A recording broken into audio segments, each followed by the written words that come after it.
Good morning. I'm Jeff Kanishkui, and I chair the Federal Interagency Committee responsible for today's Holocaust Remembrance Program. I want to thank you for being here today, and to all of you watching via live stream, welcome wherever you are. Nazi persecution of the Jewish people began in the early 1930s. November 9, 1938, 80 years ago this past November, was Kristallnacht, the night of broken glass, when the Nazi Party carried out a pogrom against German Jews, damaging or destroying close to 300 synagogues and 7,000 Jewish businesses, arresting thousands of Jews and killing 100 or more. Hitler's goal was to exterminate the 9 million Jews of Europe. He was largely successful. The Holocaust resulted in the Nazis and collaborators murdering 6 million Jewish men, women, and children. Congress established the Days of Remembrance of the Victims of the Holocaust so that Americans would commemorate the Holocaust, in Hebrew, the Shoah, and remember the 6 million Jews who were murdered. We also remember that the Nazis murdered millions of others, including Roma, communists, gay men, and people with disabilities. Hatred toward Jews still exists.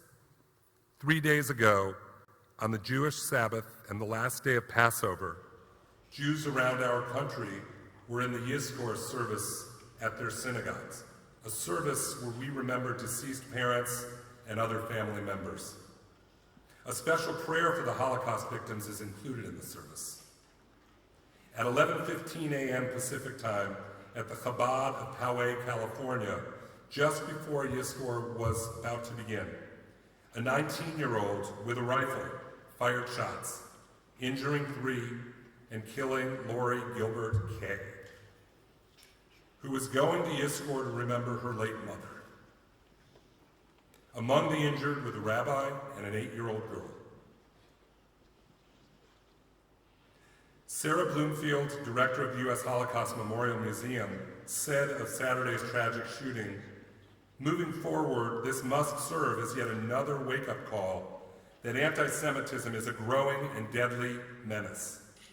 The Holocaust is a reminder of the dangers of unchecked anti-Semitism and the way hate can infect a society.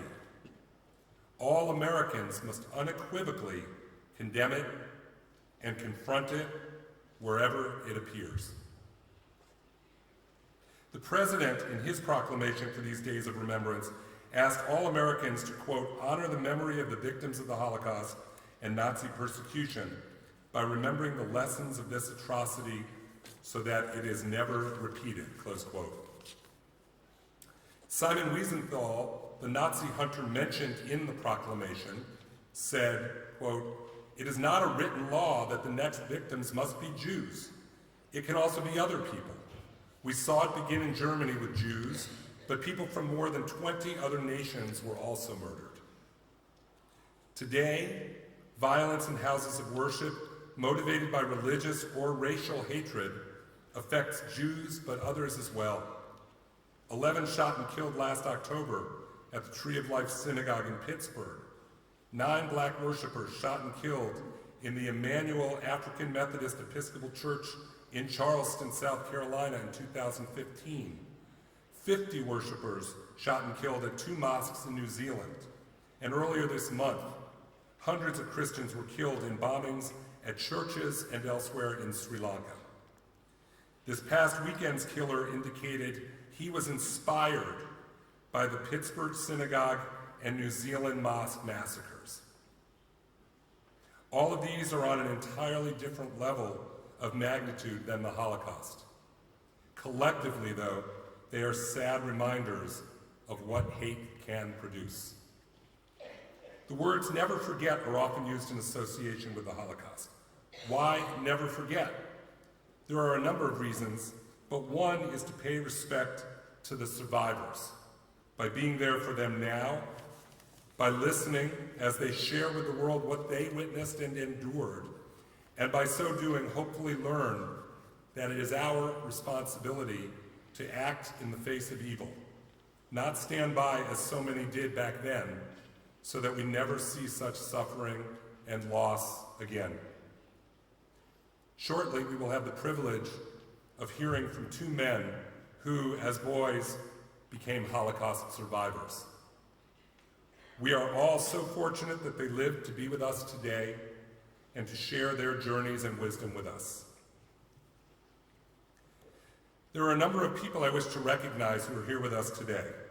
The following senior officials from the federal government: from the Department of Agriculture, Winona Scott, Associate Assistant Secretary for Civil Rights; the Department of Commerce, Andre Yanku, Undersecretary for Intellectual Property and Director, Patent and Trademark Office; Laura Peter, Deputy Undersecretary for Intellectual Property and Deputy Director, Patent and Trademark Office; and Avi Bender, Director, National Technical Information Service.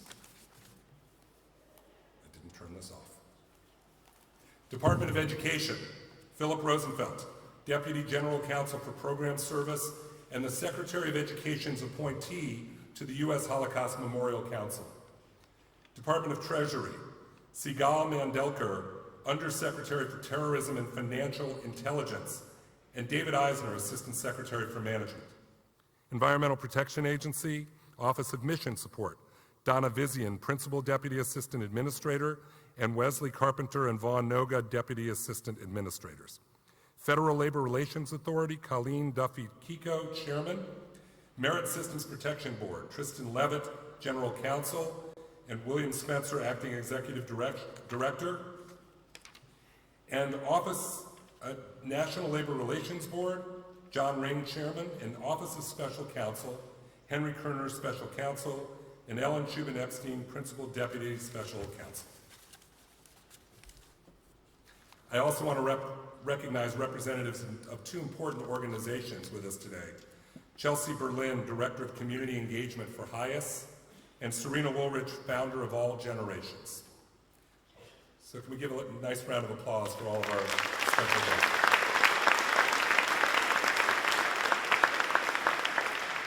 We also have a passionate, committed, and diverse committee comprised of more than 25 federal agencies. Without them, this program would not be possible. I'd like to especially thank the Deputy Chair, Anthony Fowler, Department of Education. Finally, if you are in the audience and are a survivor of the Holocaust, I would like to invite you to please stand so you can be recognized.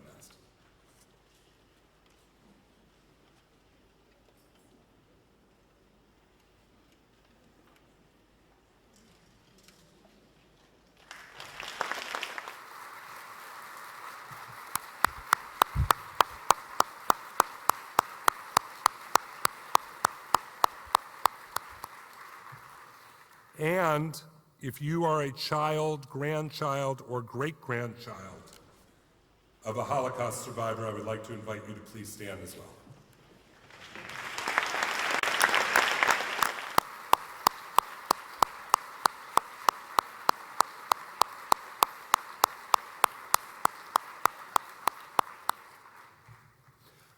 All survivors and descendants of survivors will be invited to the stage for our candlelighting ceremony later in the program. And now, before the lights go down too much, if any of you want to move forward to be in position to go up on the stage, there are seats in the first 3 rows, and you're welcome to come down before the lights go down. And now, to sing our national anthem, I would like to invite to the stage someone who has previously sung the national anthem in many places, including the U.S. Holocaust Memorial Museum, the Department of Agriculture's Catherine Hill, and I ask that you please rise.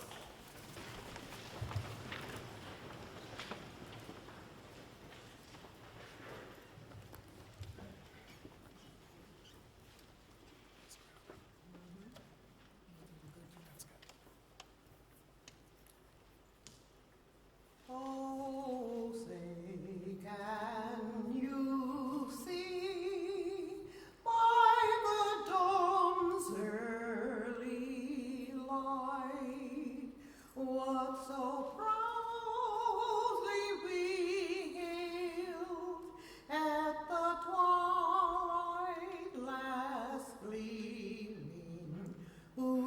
broad stripes and bright stars through the perilous fight.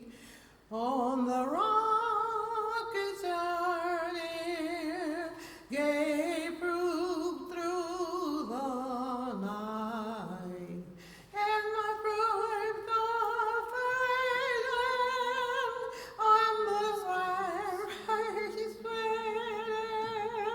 gave proof through the night that our flag was still there. Oh, say does that star-spangled banner yet wave? Oh, the land of the free and the home of the brave.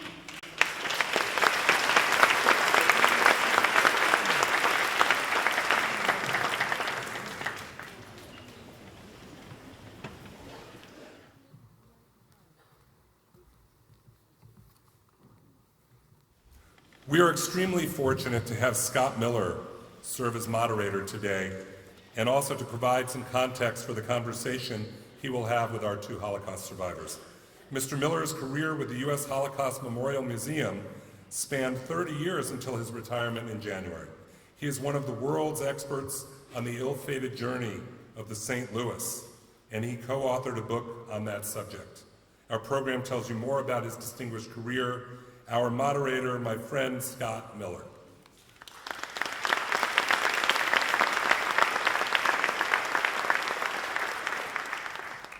Thank you, Jeff. The Holocaust is not one story. It's 6 million stories, 6 million being the number of Jews who were murdered. But the Holocaust is also millions of other stories of non-Jews who were killed because of who they were or what they did. It's also the stories of thousands of others, rescuers and who sometimes risked their lives to save Jews, as well as people who, at the other extreme, willingly collaborated with the Nazis. It's also the stories of U.S. Army camp liberators. And it's also the stories, thousands, perhaps millions, of people who were simply bystanders. The Red Cross's International Tracing Service records, a data copy of which now resides at the United States Holocaust Memorial Museum, contain information on 18 million individuals who in some way were embroiled in the Holocaust. But we are here today to focus on a category I've not yet mentioned, and that is of Holocaust survivors. Today we are blessed and privileged to have two Holocaust survivors who will be joining us on stage, Thomas Bergenthal and Hans Fischer. And I say blessed and privileged for the following reason. As a 30-year and founding staff member of the United States Holocaust Memorial Museum, I can attest to the fact that the museum strives to collect as many documents, photos, letters, material evidence as possible to build a collection of record on the Holocaust. But perhaps the most precious evidence of the museum collects is the direct testimony of survivors. Survivors can fill in details of the larger Holocaust story that only they can. They were the eyewitnesses to events and can provide facts and impressions that you won't find otherwise in an archive. And if I may add here, that among the thousands of the oral history testimonies in the collection at the Holocaust Museum are those of Hans Fischer and Thomas Bergenthal. And by the way, these interviews are digitally accessible. You can all access them on your computers or on your iPhones. Every survivor story is unique. The stories of the two survivors here with us today, Hans Fischer and Thomas Bergenthal, are in many ways quite different. The vagaries of time and the far geographical reaches of the Holocaust made sure of that, and yet there are similarities. Both Hans Fischer and Thomas Bergenthal were children during the Holocaust, and they both have stories of circuitous routes to freedom, with many trials and tribulations. We are indeed talking about, as the name of this program suggests, two perilous passages, two perilous passages. In reading their stories and listening to their oral history interviews, I cannot help but notice that both Hans Fischer and Thomas Bergenthal were, in 1939, already passengers to freedom, literally passengers, Hans on a boat and Thomas on a train. and in both cases their hopes were dashed. Hans was a passenger on the ill-fated voyage of the ship the St. Louis, which after being denied entry into Cuba and then sailing so tantalizingly close to the shores of Miami Beach that the passengers could see the beach, the palm trees, and the hotels, was sent back to Europe in early June of 1939, no haven given by the United States. And because of this, Hans and his mother and his sister ended up in France. And if I may add, we are almost 80 years to the day, May 13th, 1939, that the St. Louis set sail from Germany. And in close time proximity to this, Thomas and his parents boarded a train in Poland, heading for a boat that would take them to freedom in England. But the date was September 1st, 1939, the date Germany invaded Poland and the beginning of World War II.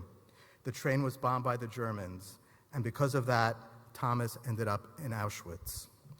But a more profound similarity between the tragedies that Hans and Thomas experienced is that in each case, their parents, with much prescience, saw the writing on the wall. As early as 1939, they demonstrated great human agency and had a plan to get their families out of Europe. Thomas's parents had acquired visas for England, and Hans's parents landing permits for Cuba. But as we say, the best laid plans often go awry. And in the case of the Fischers and the Bergenthals, the consequences were nearly fatal. One of my favorite quotes is, quote, "We can choose courage or we can choose comfort, but we can't have them both, not at the same time." The Fischers and the Bergenthals chose courage by trying to get out of Europe, but their plans, by the St. Louis being sent away or the train out of Poland being bombed, brought them no comfort and certainly no haven. I will end my remarks with another quote from Maya Angelou, who stated that, quote, "You may not control all the events that happen to you, but you can decide not to be reduced by them." And that is certainly the case with our two panelists, Hans Fischer and Thomas Bergenthal. They were not reduced, nor are they defined by the events, the tragedies that befell them. They went on in their lives to make enormous contributions to humanity in the fields of biochemistry and human rights.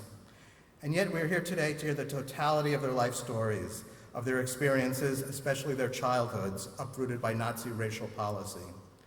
I will now give you a very brief introduction to our panelists, and I refer you to the programs where you can see a more complete biography of Thomas Bergenthal and Hans Fischer. Thomas Bergenthal was born May 11, 1934, in Lubokna, Czechoslovakia. A year earlier, in 1933, Thomas's parents moved from Germany to Czechoslovakia to escape the Nazi government's anti-Semitic policies. Thomas's father bought a small hotel in Lubokna, which was then taken over in late 1938 by Slavic soldiers, the Hlinka Guard, who sided with Hitler. So the Bergenthals fled to Zilnia, a nearby city, and lived there until Thomas turned 5, at which point the family escaped across the border into Poland. And as I already mentioned, on September 1st, 1939, they boarded the train that would take them to England, but the train was bombed that day by the Germans, and they were stopped by the Russians. So the Bergenthals joined other refugees and fled by foot north to the Polish town of Kielce. The Bergenthals were, the next year, placed in the ghetto in Kielce and then a labor camp. In 1944, Thomas was deported to Auschwitz with his parents. In January 1945, with the advance of the Soviet army, Thomas and his parents were sent on a death march into the German interior. Thomas ended up in Sachsenhausen, or a subcamp of Sachsenhausen, where he was liberated by Soviet troops in April 1945. Thomas was only one of 3 children to survive this death march, making him at age 11 one of the youngest survivors not only of a death march but of Auschwitz. After the war, Thomas was placed in an orphanage. He was located and reunited with his mother. He was able to immigrate to the United States in 1951. Hans Fischer was born in Breslau, Germany on March 4th, 1938. His father was an attorney and businessman. After witnessing his family's rights and those of all Jews in Breslau being stripped away one by one by the Nazis, Kristallnacht occurred on November 9, 1938. Kristallnacht is referred to as the Night of Broken Glass, the state-sponsored mass attack on Jewish communities, resulting in synagogues and Jewish-owned stores throughout Greater Germany going up in flames. The day after this, Hans's father was arrested by the Gestapo and deported to the Buchenwald concentration camp. This was part of the first systematic and large-scale targeted deportation of Jews. A family friend of the Fishers, however, was able to secure a Cuban visa for Hans's father, who was then released from Buchenwald and sailed safely to Cuba in January 1939. So how fortunate for Hans and his sister and mother, or so they thought, when they secured passage on the ship to St. Louis, headed for Havana a few months later. But as I already indicated, that's not how the story played out. After being denied entry into Havana, where Hans's father was waiting for them and sailed out in a small little boat to the St. Louis and was able to wave, but that's all, to Hans, and then to the United States, the St. Louis was forced to return to Europe. Hans and his family ended up in France. Hans, though, was separated from his mother and sister and was in the children's home sponsored by the OSE, a French Jewish relief organization. In January 1941, Hans and his mother and sister were able to leave France, though not before Hans coming into close proximity and harm's way with the invading German army. After yet another circuitous journey, Hans ended up in all places in Havana, and then later in 1941 was able to immigrate to the United States. Again, these are very brief introductions. Much more important that you hear directly from these two gentlemen themselves. So with no further ado, I would like to introduce to you Thomas Bergenthal and Hans Fischer.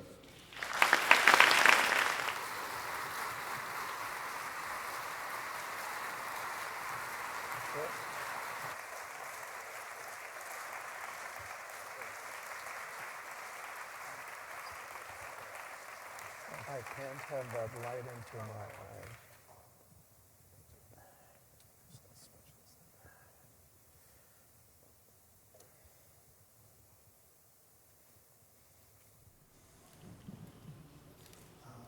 Thank you all for coming, and especially thank you, Dr. Fischer and Dr. Bergenthal. And hold on, I'm going to make sure we keep to the clock. These are, you both have incredible stories that each made an impact on me personally. Hans, I've known for many years, based on my research on the St. Louis, which helped me with, and I followed your career, Jeff Bergenthal, and your involvement with the United States Holocaust Memorial Museum, but this is the first time that we're meeting, and for lack of a better term, these are action-packed stories, so we have actually less than an hour.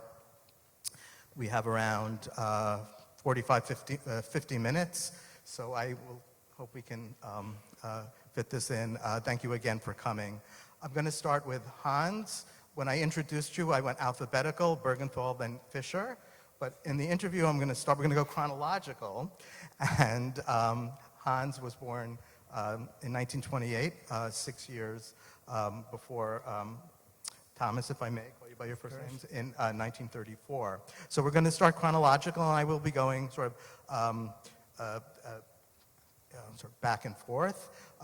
So Hans, you were born in Breslau, Germany. If you could just describe life there, Jewish life, the life of a Jewish child in Breslau, and then the onset of Nazism. Yeah. No, you have. Okay.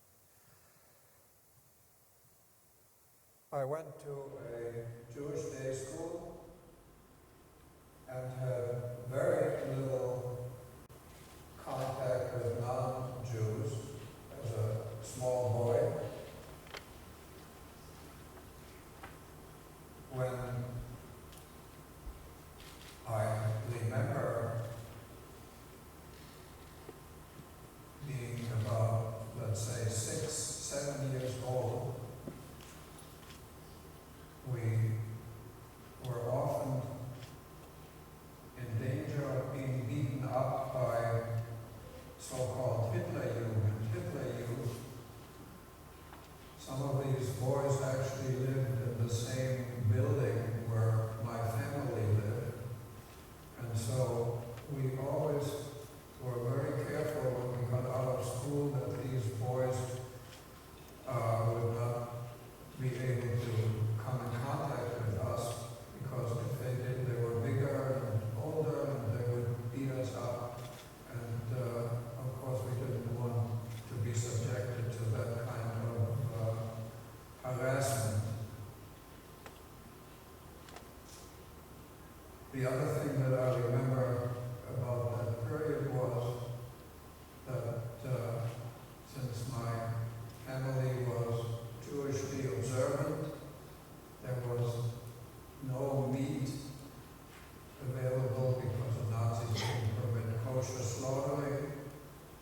And I remember one time in 1939, a Jewish slaughterer, a shochet, came to the apartment where my mother, my sister, and I were staying. My father was already in Cuba, and he slaughtered some chickens which were then cooked and were available for Pesach for everybody living in that particular vicinity. Those are some of the early recollections. Another recollection, but that's a very personal one, was I was an avid reader, and I would go to a Jewish bookstore which was not too far from my home, and was always on the lookout for something new. And I mention this because I was reminded of this in the autobiography that Amos Oz, the Israeli author, wrote. He mentioned something similar about himself and growing up in Jerusalem. As a child, he would always go to the bookstore and pick up the latest books. And I think I still have one or two books from that era as well. Okay, so thank you. And Thomas, I'm going to actually start with a question that you won't know from memory because it was before you were born, but explain, your parents lived in Germany and they moved to Czechoslovakia in 1933. If you could just talk about why they made that decision. Yes. Well, I should start by my father, who was born in Poland, lived in Germany for a number of years. He worked in Berlin. When Hitler came to power, in 1933, he left for Czechoslovakia, bought a small hotel, and that's the hotel where I was actually born in Slovakia. In those days, it was part of Czechoslovakia. My mother, about 11 years younger than my father at the time, was sent by her parents to the hotel to get away from Nazi time was beginning, and my grandparents thought it would be nice for her not to be in the town as the SS was taking over. She arrived in the small town in Slovakia. In 3 days, they were engaged. We still in the family think it must have been an arranged marriage, but she always denied it. So, I was born a year later. I checked that to make sure.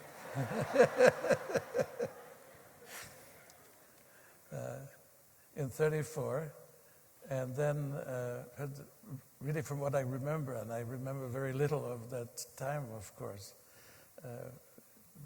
the hotel was a lot of place to play, and I had a little red car. That's about all I remember, until the day when we had to leave, and I couldn't take my little red car with me, which was sort of my first meeting with what was going to come. And that meant within about 10 days, we had crossed over to Poland. You say, why did you have to leave?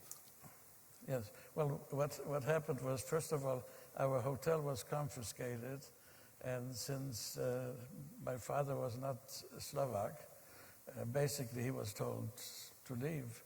And then what happened actually was an interesting experience. When we came to the Polish border, the Poles wouldn't let us in, and the Czechs were pushing us out. And so that part I still remember, going back and forth from one place to the other, from no man's land, for about a week, until the Poles finally relented, because by that time the Germans were already on the Czech border and ordered the Czechs to take us in. That's how we arrived in Poland. And the story starts after that. So this was, I guess, that was a turning point in terms of your family's history and threat of Nazism really coming close to your town. So Hans, I think you could talk about Kristallnacht, which I think may have been the turning point with your family, what you remember. I remember that as distinctly as though it happened yesterday. Actually, I just want to, I'm not sure that I heard everything that you said earlier, but I think it needs to be saying that Kristallnacht really began much earlier than on November 9th. From my vantage point, it really began October 27th, when the Germans rounded up all Polish Jews living in Germany and pushed them across the border into no man's land. And as you just heard from Judge, the Poles wouldn't let them in. And October was already quite cold. They had no food, no water, and it was cold, not enough clothes. And one family by the name of Greenspan had a son who was 17 years old living in Paris with an uncle, and the father had sent him a postcard asking him if he couldn't possibly send them some money so that they could buy some food. When the boy got that card, he went to a store and bought a gun, and with that gun went to the German embassy and shot one of the German diplomats, a man by the name of vom Rath. So ironic, because vom Rath was not a Nazi. Anyway, Hitler used the death of this diplomat as his excuse to start Kristallnacht. Kristallnacht, for me and my family, really began the next morning on November the 10th. I got up as usual, got dressed to go to school, and went towards the school. I noticed outside the broken windows of storefronts, but I had no idea what that meant. I had no idea even that these were Jewish-owned stores. And when I got close to my school, there were police and there were some of these wooden barriers put up, and the policeman said, "You can't go any further." And within minutes after I had gotten to that point, a big shout went up, "Look, look, the synagogue is burning." I couldn't see the synagogue burning, but I could see black smoke in the sky. And I just turned around and ran back home and told my parents what I had seen. And again, a very few minutes later, the doorbell rang, and two men dressed in civilian clothes identified themselves as being Gestapo agents, and they asked my father to take a small bag and pack some underwear and socks and to accompany them. My father asked where they were taking him, and they said, "Right now, just to the police station. We don't know where you're going to go beyond that." And with that, he left.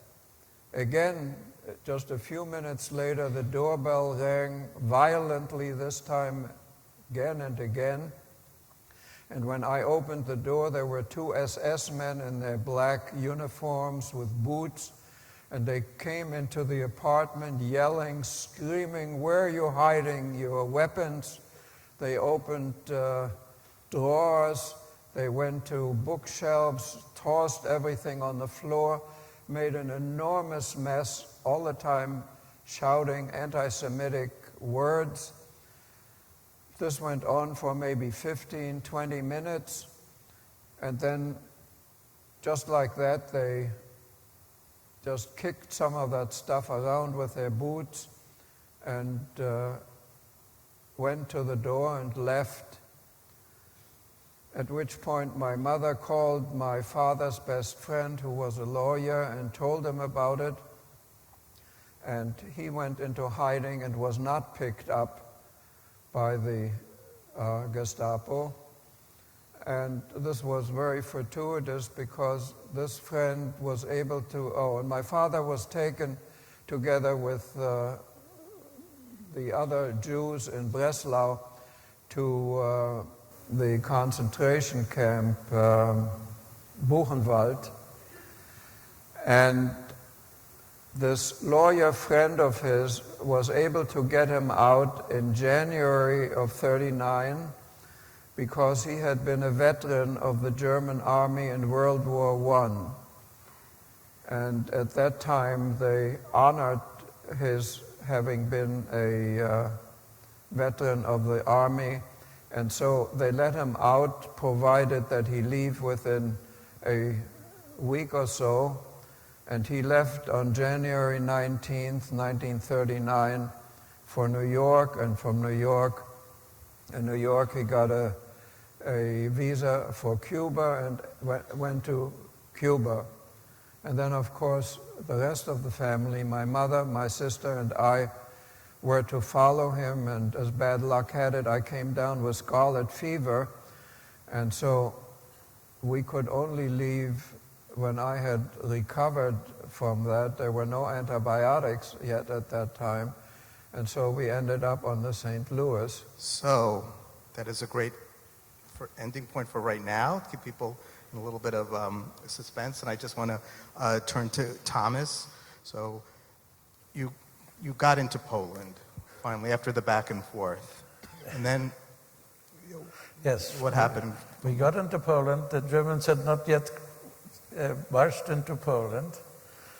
We then moved still to a town called Katowice, where my father had been able to get visas for Britain. And we had to wait for months, for quite a period, before we could actually receive the visa. On the day when we were supposed to get the visa for Britain, the Germans marched in September '39 into Poland. The German consul still, the British consul still managed to put us on a train going to the Balkans in the hope that we would be able to make it into the Balkans and then go from there to Britain. Well, the train was bombed as we were going. We all had to get out of the train. Eventually, walking and everything else, we ended up in a town in Poland called Kielce, where we eventually ended up at first in the ghetto of Kielce, then in various work camps at Kielce before we proceeded to... Right, so I will get to that. So you really, just within a year or even less, you really had a childhood on the run through many regions and countries, and I guess a lot of languages, as we were talking about. Yes, and earlier. I think I should mention that when the train was being bombed, we managed to get out into the field, and you can imagine what it was like to have the bombs explode and everybody be worrying. My father threw himself over us we survived that. And then a long walking trip to Kielce. Do you remember how long when you say, oh? I was too young to remember it, the walking part. Oh. But I remembered by that time the German tanks were already met us on the highway. And of course, by that time we thought everything was the end. Curiously enough, the tank opened up the thing and said, "Who are you? What are you doing here?" And my mother said, "We are Jews and we are running away." And he said, "Oh, you don't have to run away. The war is going to be over soon." That's not what we'd expected. And of course, that's not what happened. Shortly thereafter, we ended up in Kielce, and I can talk about the ghetto of Kielce and everything else. It never got better, believe it or not. Right. Got worse, I think, for both of you, just at the point where you thought, or your parents thought you were going to freedom. So with that transition, Hans, if you could talk Continue. about the journey on the St. Louis, which is a very, very, of course, high-profile, famous story of the United States. But from your perspective, you were a kid, and you didn't know what was going to happen, obviously. Nobody knew. What do you remember from being on board this ship? I'd like to go back to the day before we boarded the ship. My mother and I went to the Cuban consulate in Hamburg to pick up the landing permits. And that word is very important. They were permits, landing permits, for which there's still some controversy how much was paid for them. I was under the impression that my mother told me that she had to pay $500 for each permit. Almost 1,000 passengers, we're talking $500,000, which in 1939 was a great deal of money. We went into the consulate, and my mother went up to the counter, and the clerk asked for the passports, and she gave the passport, and they gave her these permits. She turned around, and I accompanied her, and as we walked to the exit of the consulate, a young woman was seated behind a little table, and she accosted my mother and said, "Madam, would you like me to stamp a visa in your passport?" My mother was taken aback and didn't say anything for what seemed to me like a long time, but it was probably just a few seconds. And then she said, "Oh, thank you very much, but I don't really think we need those because we just picked up our landing permits." And the reason I mentioned it is because later, one of the stories that was circulated was that everybody who had visas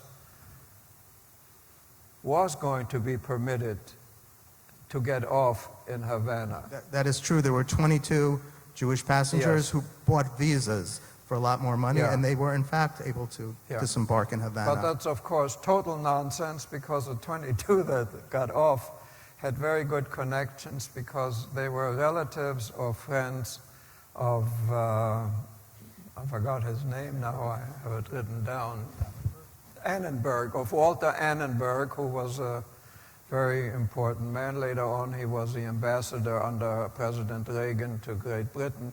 And these people were let off. And I think it's total nonsense that they were left off because they had visas. There were other people who told me later who also had visas. Anyway, to get back, we got onto the boat. I felt as though I had been completely liberated. I really felt we were now experiencing freedom from Germany, from the Nazis, and that we were going to see our father within the next few weeks. And on the boat, I met other children, and we played shuffleboard. And the boat, by the way, made one stop in Cherbourg, France. And my best friend from Germany got on there because his family had left Germany for Belgium, and his father also was in Cuba already, and he and his mother and other siblings got on in Cherbourg, and so I had him as a friend, and we would play checkers and other card games, and so life was really very, very nice until we got to Havana, and all our belongings, all our luggage was taken on board, on the board where we were going to disembark, but we never did get to disembark, and they gave us all kinds of stories that there are some problems, but it became very clear shortly that we would not be let off. Did you get to see your father? I get to see my father. You heard before, he came around in a little rowboat, but the rowboats were so far, the ocean was so far below the top of the deck where we were standing that I could barely make him out. You certainly couldn't talk to him. There was pandemonium. People were yelling and crying and screaming. And he came every day in these little rowboats. But as I said, at best you could just wave to him and he could wave back. And there wasn't even room because everybody was trying to crowd around to look overboard so that you could see these little boats. So it was not a very, very encouraging vista. So I'm going to leave you in Havana for a few minutes. We were in the port. Yeah. And then there's a lot of geographical span here. And ask you, Thomas, so you mentioned before that Kielce became a ghetto. And what do you remember from life in the ghetto? Well, I should first tell you we had to get to the ghetto first. When we ended up in Kielce, which was not a ghetto yet established, there lived about almost 30,000 Jews in the town in Poland. They had a Jewish community. We were refugees, so we were actually taken in and even given some housing. And we lived off what the community wanted to give to refugees, because by that time we had nothing. Everything was lost in the bombing that I described. And we lasted there. My father then worked as a cook in the SS kitchen, and that was the way we got some food every day he would bring back. And then, of course, within about half a year to a year, the ghetto started. The place was totally surrounded and with wires. And Was it hermetically sealed, so nobody could leave. And at that point, it was half, or at least a large number of Jews who did not live in the Jewish area of Kielce were then ordered to come there. And of course, they suddenly became refugees in their own town. But on the whole, Jewish life still continued for a while. We used to be invited to Shabbos meals, which was only sort of the only nice meals that we could get. And I became a Shabbos goy because I would light the candles, because many religious Jews in Kielce would not be able to light their candles on Saturday. And the Poles who usually did the job for them no longer could come to the ghetto, so you had to have somebody. My parents were not very religious, so I was the one doing it. And as a result, we were always invited to the dinners, and for a while. And of course, I learned to light ovens for people. It was still sort of an ordinary life until it gradually got worse and worse. In the ghetto, they would come into the ghetto, the SS and the Schutzpolizei, and if they just saw somebody they didn't like, they just shot him. And that went on for quite a period of time. Then within about a year after, the ghetto was liquidated, so to speak.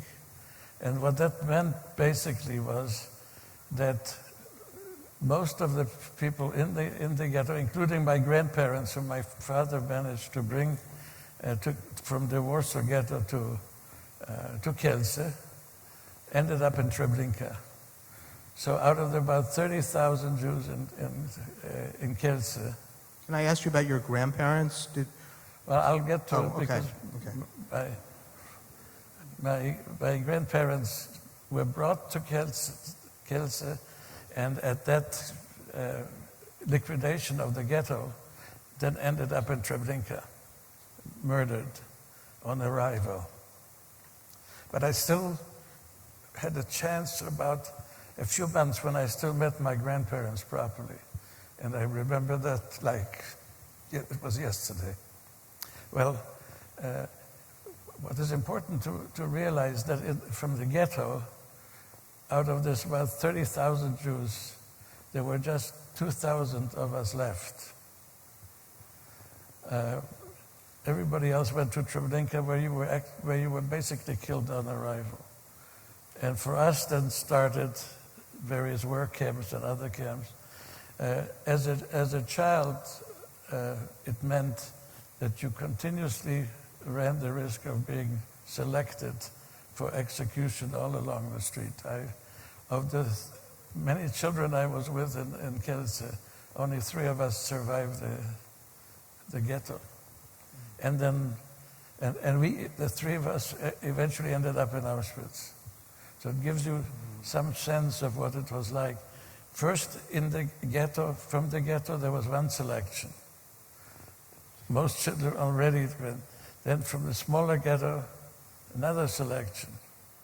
As a matter of fact, in the smaller ghetto, 47 of the children, and here I was the only one who survived that selection, because I went over with my father to the chief of police and said, Herr Hauptmann, ich kann arbeiten. Captain, I can work. And he looked at me and he said, well, let's see. And he let me live. And those things continued from one selection to the other. You were very young, still very young. I was very young, yes. I was thinking the other day of writing something, whether my father told me to tell him that, which I think was more likely than I probably hadn't thought of it. But he told me, when you talk to him, don't ever let him feel that you're afraid of him. Just look at him straight in his eye and tell him whatever you have to tell him. You were like 8 years old? Yes, yes. And eventually, well, after smaller ghetto, another work camp, and there are long stories about how we survived, what we were doing.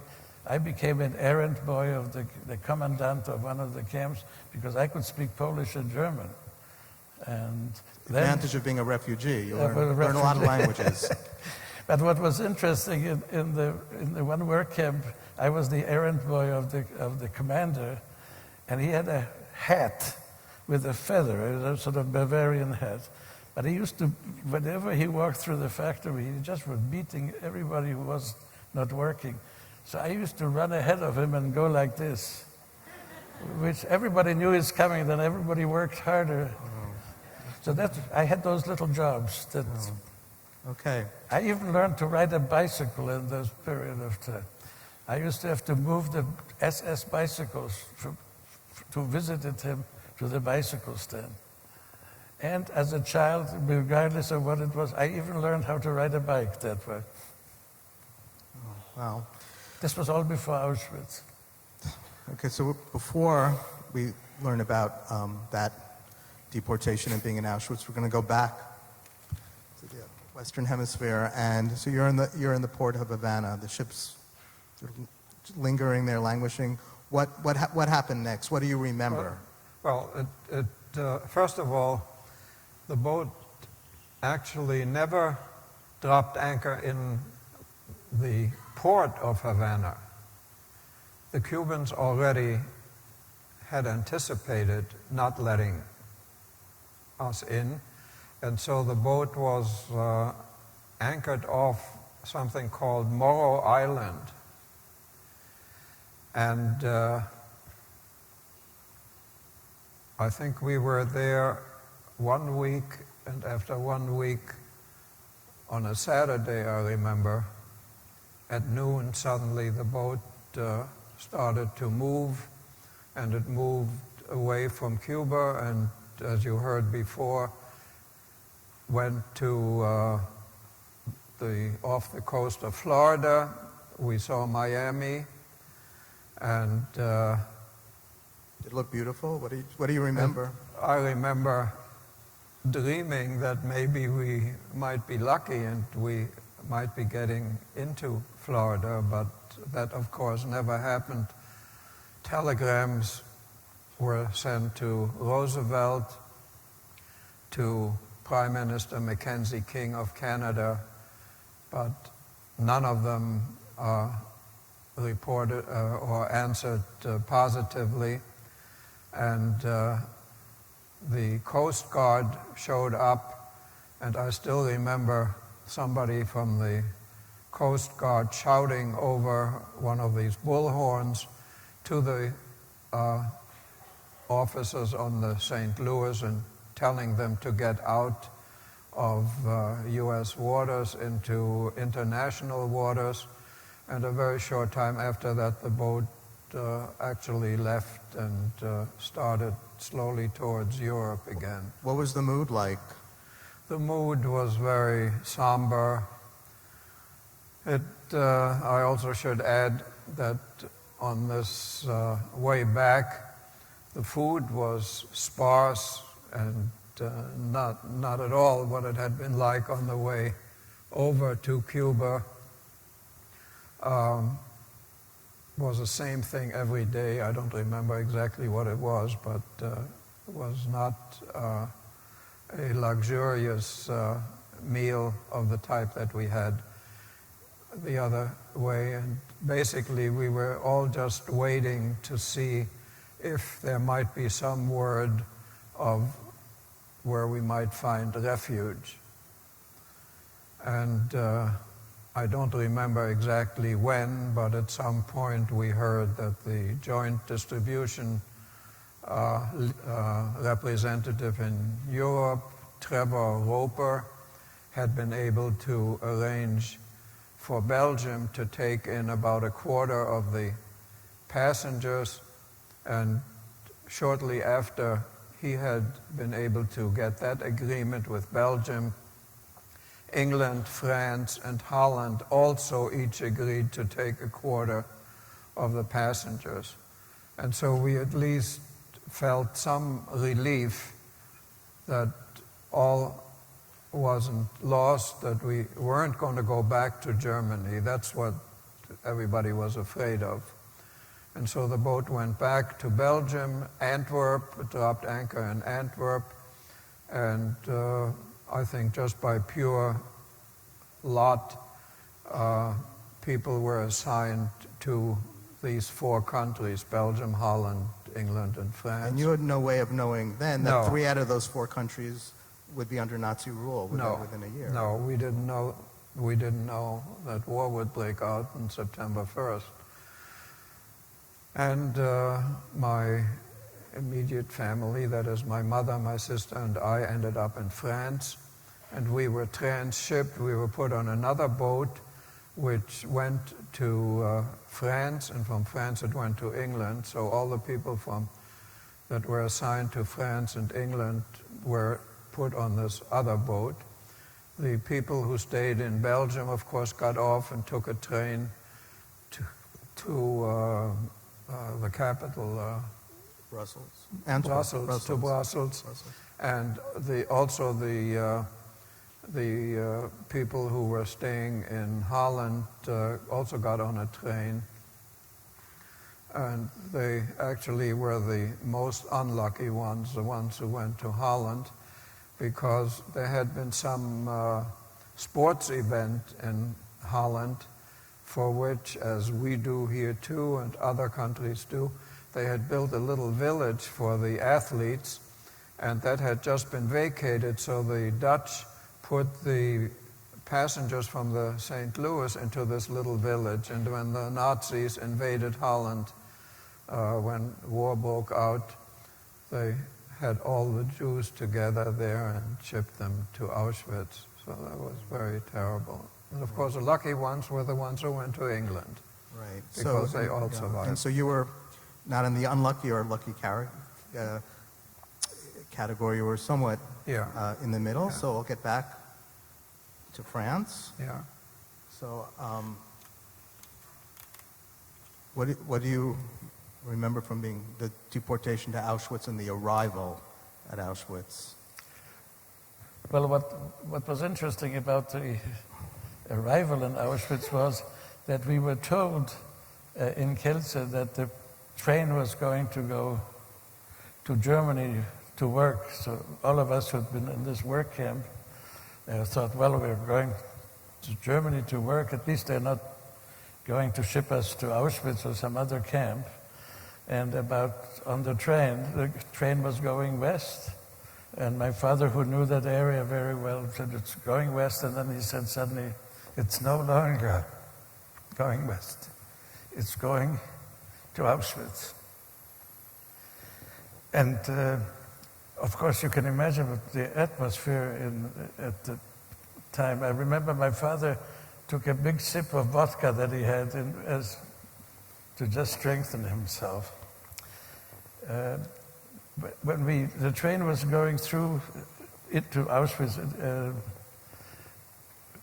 we saw people, and people would say, "Oh, they're people. They're not going to kill us right away." You get this sense of the hope that one has. We arrived at the famous ramp, and the selection started, but it was one reason I survived right there and then was that it wasn't the usual selection where they took the children away immediately.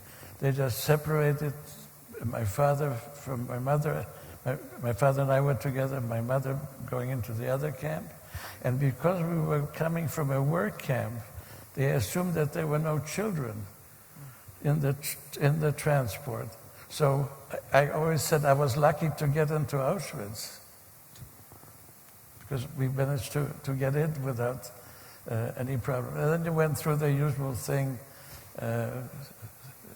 At first, we in a sauna, where they used often those things to fool you that you were going into a shower, and then you were gassed. We just assumed that was going to happen, but we actually went through it all. Hair cut off, tattooed, and we ended up in what was called the gypsy camp. And it was called the gypsy camp because a few days earlier, the Romas who had been in that camp had all been murdered. And they emptied it for us and others who were coming in. And then we were in one of the typical sub-camps with the capos, our own people who were capos, who were in many ways worse than the SS in terms of individual treatment, which is not often reported, who were the helpers of the SS, beating people, remembering some people who send them to Auschwitz. We had that in Kielce. Some people who came with us had been in the Jewish community in Kielce. They were responsible for selecting certain people who ended up they were beaten to death in the barrack. The first night when we came in the barrack, and I remember on the top floor just looking down, and they were just beating one of the people to death, basically. That was our introduction to Auschwitz. It got better afterwards, in quotation marks. I could go on, but just imagine, let me just say that I stayed with my father for a little while, about 2 months, and then he was selected to go eventually to Buchenwald, and I was selected to go to the crematorium. And I'm still here, believe it or not. And I'll tell you about that a little later. Okay, so we're going to get back to that. So we have around 11 minutes left according to my watch, so I'm going to hope we can be, these are very long answers that we're going to try to make a little bit shorter. So you're in France. Yeah. You know, you had expected to be in Cuba with your father. You're in France, separated. What happened? In France, we were sent to 2 towns, Le Mans, which was a rail center, and my mother, my sister, and I were sent to a very small town, Laval. And when I got there, I thought I was transported back into the Middle Ages. I don't believe that I ever saw a car, cobblestone streets, and only horse-drawn carriages. The hostel where we were put up had no running water. We had to go outside into a yard and pump our own water. There were no toilets inside. They were all out in the backyard. And on the other hand, there was plenty of food, which I guess was good for us. And then when the Nazis invaded, when war started on September 1st, there were air raids almost every day. In the Paris area where when we first arrived, I was separated from my mother and my sister and put into a camp for children who were more than 10 years old. But the air raids were so often, and we spent more time in the air raid shelter, that they decided to do away with this camp, and I was sent by train to Laval. Then finally in December, my father was able to get us visas again to come to Cuba, and the problem was finding transportation to Cuba. And finally, there was a French boat that had already been taken out of service, which the government decided to pull out of dry dock not because of us, but because the Spanish Civil War was just over, and the boat was filled with Spanish refugees from the Civil War, and my mother, my sister, and I, and a few other people were the only non-Spaniards on that boat. And we first went to England and waited for a few days till a convoy, I was told, of close to 200 boats assembled, and then under the watchful eye of 2 British warships, all these boats made their way to New York, because that was a time when the Nazi U-boats sank every boat in sight, including American boats, because they were providing land lease to England and to Russia, and so they were sinking everything. But we were very lucky, and none of the boats were sunk, and we got to New York in I think 5 or 6 days, and my mother, my sister, and I ended up on Ellis Island because, of course, we had no papers to stay in the States. And we waited for several days till there was a boat from New York to Havana. And this time was easier to get in. This time, this was a luxury boat. We got in and we were reunited with my father at the end of January of 1940. Okay. So, Thomas, where we are in Auschwitz. Auschwitz. And I mentioned my father and I were together. My father instructed me beautifully always, because what happened in Auschwitz, you probably heard of Dr. Mengele, they used to have selections. Sick people, old people, and children, if there were any, he would select them out and send them to the gas chamber. And that was usually done. There was a selection, we had to all line up, and they counted us, and then he would go through and select the people to go out. My father taught me that right after the count, it was my job to disappear in the barrack, because the counting just took place, and I had to wait till the counting was over. They never did a selection, typical German proper way, until they did the count. And then I would try to hide, to run into the barrack unseen, and they had dogs and everything else, and hide there until the thing was over. I managed to do this quite a number of times. Mengele never saw me doing this. I became a great expert in doing that until we then moved to another sub-camp, and I stayed with my father for a short period of time. And there was another selection which caught my father, and we didn't expect it. And before we knew it, he was taken away, and I was sent to the next barrack, where we were to wait until they had a transport large enough to go to the gas chamber.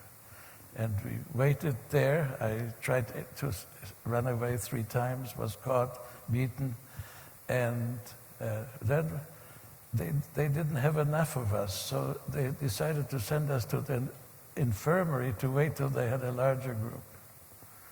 I was in that infirmary. That was another camp, infirmary camp. We were there. You could hear the voices, people screaming. It was much closer to the gas chambers than the camp than we were before. I then managed to be taken back. Well, I should tell you one story. I was in a barrack that was run by a young Polish doctor. And he saved my life. I used to speak Polish with him, and and I would always ask him about what was happening. When I got to that barrack, I had a red cross on my card in the back, which meant death, basically. He tore up the card and wrote a new one, saved my life. Anyway, to make a long story short, I think we don't have enough time, so let me just... I was alone in Auschwitz then, short period of time. The Soviet troops were coming closer. You could even hear the bombing. And then they took us on a death march. 3 days walking and 10 days in car. In January of 1945, Polish winter. And the 3-day march, people, whenever you sat down, you were executed. And there were 2 of my friends and I, we had developed a way how we could continue. We would run up and we would stop when we went to the front, and then we would wait, and then we would run up again and kept warm that way. But we couldn't do that on the train, and on the train people were dying left and right, no food. The only time we got food was when the train went through Czechoslovakia, and they must have heard the underground that we were coming, and they would throw bread to us from the bridges. I'll never forget that. It became sort of manna from heaven for me. Then I ended up in Sachsenhausen, another camp in Germany, about 25 miles from Berlin. By that time, my toes were black. Some of my toes were amputated there. Believe it or not, they always had great infirmaries to show the Swiss and Swedish inspectors. And then, of course, they would kill you. But by that time, it was pretty close to liberation. I was liberated by Soviet troops. And because I spoke Polish, there was a Polish division. They took me on, assuming I was a Pole, a Polish child. And I became the mascot of the Polish army. And helped, always, you should see the faces in Germany when I say that I helped liberate Berlin. Because I was actually sleeping in a Polish tank in Berlin as the Battle of Berlin continued. Well, long story short, since we have no time, let me just finish. Eventually, the Polish troops and a Jewish soldier took me to a Jewish orphanage in Poland, right outside of Warsaw. 2 years later, my mother found me. I think I should stop. Okay, to make very long and incredible stories short, your mother found you, and you were able to come to the United States in 1951, and Hans, you made it after a very circuitous route in 1941. In 1941. So I'm going to ask a final question, And I'm sorry about, if you could answer, we have 2 minutes, so each with a minute. And this is a very broad question, but I think very, very important, especially because there are a number of younger people in the audience today. The lessons learned for you learned or for future generations from your personal experiences and from the Holocaust. Well, my lesson is, since the young people, I hope you never have to live what we had to live through, and I hope you don't subject other people to the lives that we had to live, and try to work for a world in which these things that we were subjected to never happen. And I wish you good luck. Thank you. Hans. Well, I think what your father told you is something that you should all keep in mind. Don't be afraid to speak out. Stand up for your rights. If you are going to suffer for it, so be it. But generally, people, even the worst criminals, often respect when you stand up to them. And I think that's an important lesson. The other thing that you can learn from my colleague here is learn languages. That often is very helpful. Thank you both. I could sit here all day, but I will get in trouble if I do that. So I'm just going to, from the very, very bottom of my heart, thank you, Judge Bergenthal and Dr. Fisher. Thank you.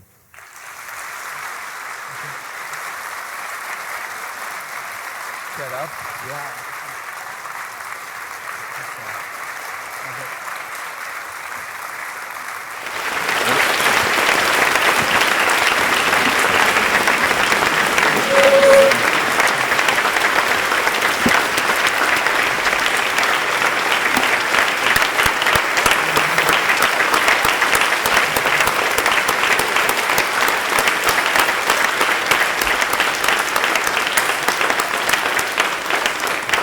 Thank you so very much, Dr. Fisher, Judge Bergenthal, and to our moderator, Scott Miller. For many in the audience, this is the first time they've ever heard or seen a Holocaust survivor. Your words will always be a beloved gift to us and to the world. And at this time, I would like to invite to the stage all Holocaust survivors and children, grandchildren, and great-grandchildren of Holocaust survivors in anticipation of our candle lighting ceremony.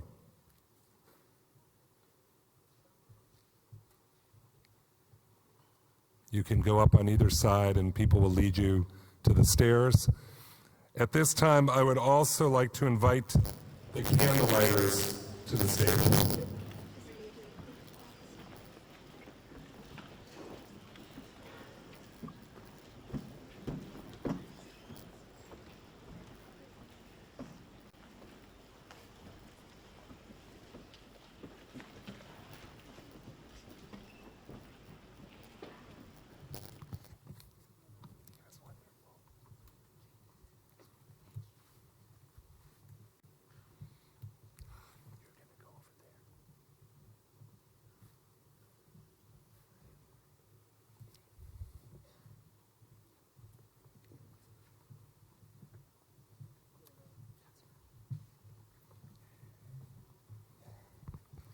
It is a custom in the Jewish faith, including during Holocaust remembrance programs, to light candles in memory of the dead.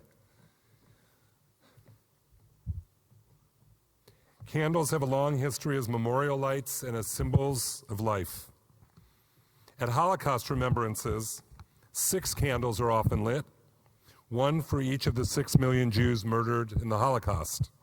Our tradition, and the tradition of some others, is to light 7 candles. The 7th is sometimes about remembering the millions of non-Jewish victims, or about the non-Jewish individuals, the righteous among the nations, who at personal peril saved Jewish lives, or a symbol of hope.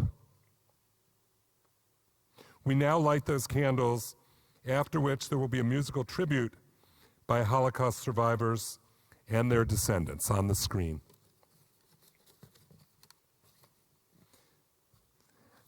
Dr. Eugene Bergman, born in Poland, a deaf Holocaust survivor, whose deafness was caused by a rifle butt to the head by a German soldier. He survived 3 ghettos, Łódź, Warsaw, and Czestochowa. In 1944, his father and older brother were murdered by German soldiers during the Warsaw Uprising.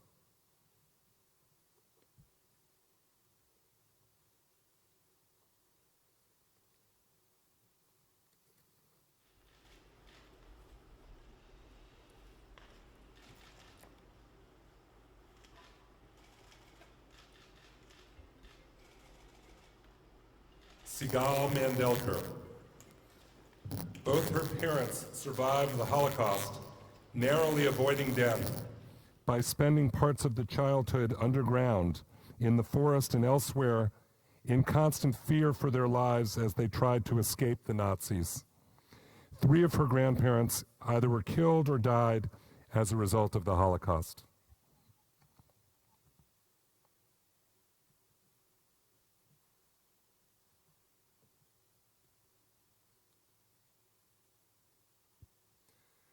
Dr. Hans Fischer, Holocaust survivor, born in Germany.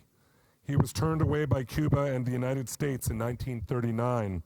He returned on the St. Louis to Europe and survived in France with his mother and sister, later making it to the United States.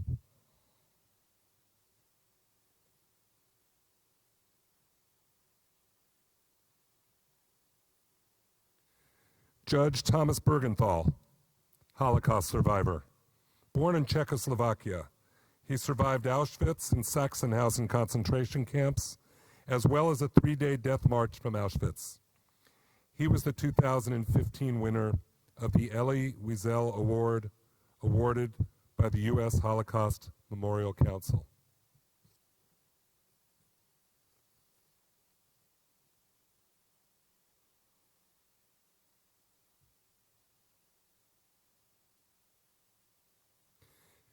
Daniel Kuhn, grandchild of 3 Holocaust survivors, 2 born in Czechoslovakia, 1 in Hungary.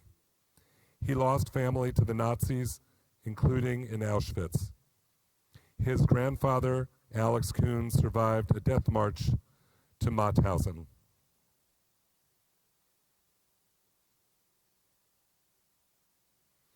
Julia Diamond. Her late grandfather, Julius Diamond, survived Auschwitz. In his later years, he was a speaker at schools and organizations across Western New York via the Buffalo Holocaust Resource Center. He bravely told his story of survival to tens of thousands. Eliav Binstock. His grandfather, Aaron Greenfield, now 92, was 13 years old when the Nazis entered his town of Sztakowa, Poland. He is a survivor of 9 concentration camps and lost 7 of his 8 siblings and both of his parents. Eliav's great-grandfather was also a survivor. Aaron speaks frequently to audiences about his experiences so that never forget is not just a phrase.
We end on a note of hope.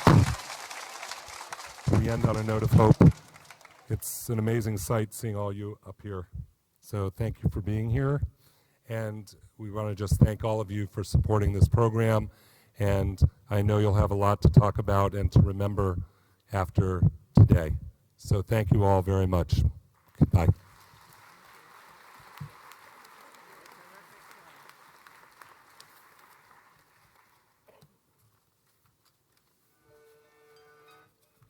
Thanks, kids.